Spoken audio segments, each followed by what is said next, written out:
बिस्मिल्लाहिर्रहमानिर्रहीम। तनवीर कादम जाफरी की तरफों अदबी सितारे के सामीन नूं अस्सलामु अलैकुम। असीं तुहाडे अपने चैनल अदबी सितारे ते अज तुहाडे वास्ते एक नवी गज़ल लैके आए हैं। उम्मीद करते हैं कि गज़ल तुहानूं पसंद आएगी। तो चलते हैं गज़ल की तरफ कि तू जो वसे सावां विच, तू जो वसे सावां विच, आवंज मेरियां बावां विच। तू जो वसे सावां विच, आवंज मेरियां बावां विच, साडे यार नसीब विच नहीं, साडे यार नसीब विच नहीं, सवना जुल्फ दी छावां विच।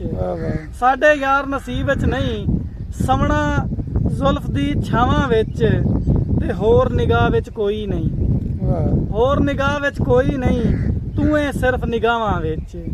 होर निगाह विच कोई नहीं, तू है सिर्फ निगाहां विच, ते सानू रखिया कर तू याद, सानू रखिया कर तू याद, अपनी खास दुआवां विच। सानू रखिया कर तू याद, अपनी खास दुआवां विच, ते एक दिन सौसा मैं तनवीर, एक दिन सौसा मैं तनवीर, बावां उत्ते बावां विच, तू जो वसिया सावां विच, तू जो वसिया।